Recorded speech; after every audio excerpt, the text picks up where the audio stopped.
السلام عليكم ورحمة الله وبركاته، ازيكم يا حبايبي؟ عاملين ايه؟ يا رب تكونوا بخير وصحة وسعادة دايما يا رب. فيديو جديد، ولو أول مرة تشوفينا اشتركي في القناة وفعلي زر الجرس عشان يوصلك كل جديد. تعالوا بينا النهاردة نشوف قصتنا وحكايتنا بتقول ايه. قصة النهاردة معانا بتقول: خطيبي كان معزوم عندنا وكان بيكلمني وهو في الطريق وبيسألني عملتوا أكل ايه؟ قلت له. راح قال لي مفيش مخلل. ينفع ما يبقاش فيه مخلل في العادة؟ قلت له لا مفيش. قال لي مش بعرف اكل من غيره. قلت له اني نسيته خالص ومش هعرف انزل اجيب لاني بجهز الاكل. هات انت معلش وانت جاي.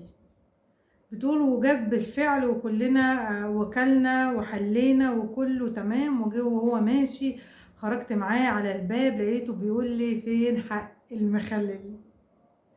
يعني ده مفيش أعفن من كده، مفيش بخل عن كده. يعني مخلي أكون جايب بكام يعني؟ كبيرك ايه، 20 جنيه مثلا؟ ده انت رحت في حتة تانية خالص. آم، بتقول ثواني. خرجت.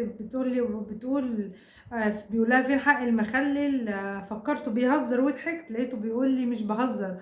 هو انا هجيب مخلل على حسابي ليكوا ليه؟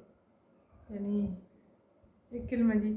كان المفروض انتوا تجيبوا من نفسكم. وبيتكلم جد. قلت له قول انك بتهزر. قال لي ورحمة ابويا وابوكي ما بهزر.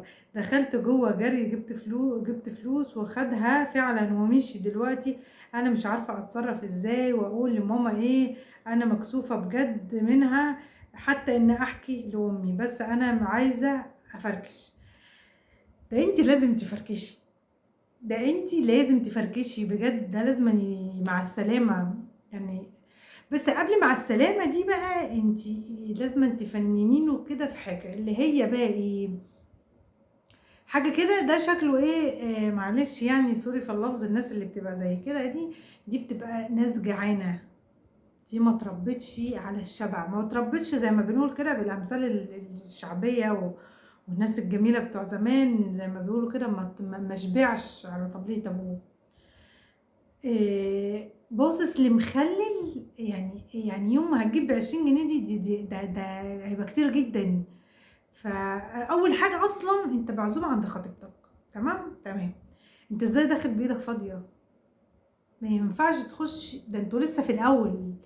يعني المفترض وهم عازمينك كمان. يعني المفترض ان انت تجيب يعني ايه، طبق حلويات، هتجيب فاكهه، هتجيب اللي تقدر عليه. بس المهم ان انت ما تخشش فاضي. فانت دخلت فاضي وكمان خدت من البت حق المخلل. يعني يا سلام. ايه ده انا ما شفتش كده الصراحه. يعني احنا كنا بنشوف. انا عايزه اعرف إيه الشباب اللي جرى لها. يعني بامانه الشباب اللي جرى لها.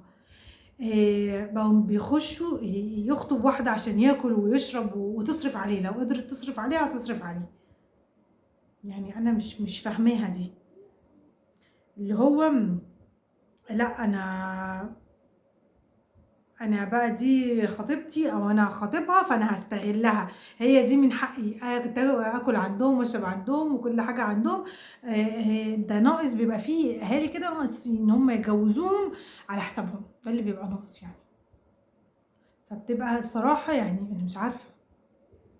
مش عارفه هو في ايه بالظبط. هو في ايه؟ آه، انت لازم تفشكلي او مش عارفه تحكي لمامتك ازاي لان الموقف يكسف. وخصوصا ان بصي لو هو جاي جواز الصالونات زي ما بنقول كده فهو عادي ارميه. مفيش مشكله وما تتكسفيش.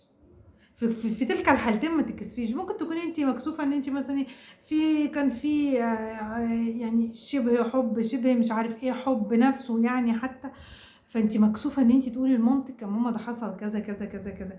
لو ما قلتيش من دلوقتي وفشكلتي هتقعدي في دوامات كتير جدا قبل وبعد الجواز وخصوصا بعد الجواز. فنصيحة مني ده تفشكلي وقتي. وتحاولي تقرصيه كده في حتة هو شكله بيخاف ايه. يعني هو بخيل وبيخاف على الفلوس. قرصيه كده فيها اللي هو ايه انا هاخد منك حاجة. او لو هو جايب لك خاتم او جايب لك حاجة ما تديهالوش. ولما يكلمك قولوا له والله بحق ما كنت بتيجي تاكل وتشرب عندنا. يعني هو في شباب الصراحه ما بيبقاش عايز الا كده بالطريقه دي. لكن حته ان انا اسيبك كده وان لا، ده هيسيبها وهيروح لغيرها وهيروح لغيرها، ده في شباب دي شغلانتهم يعني اليومين دول من اللي احنا بنسمعه. فربنا يا رب يسترها على بناتنا يا رب. وكده فيديو النهارده خلص. ولو اول مره تشوفونا اشتركوا في القناه وفعلوا زر الجرس عشان يوصل لكم كل جديد، واقول لكم مع الف سلامه. باي باي.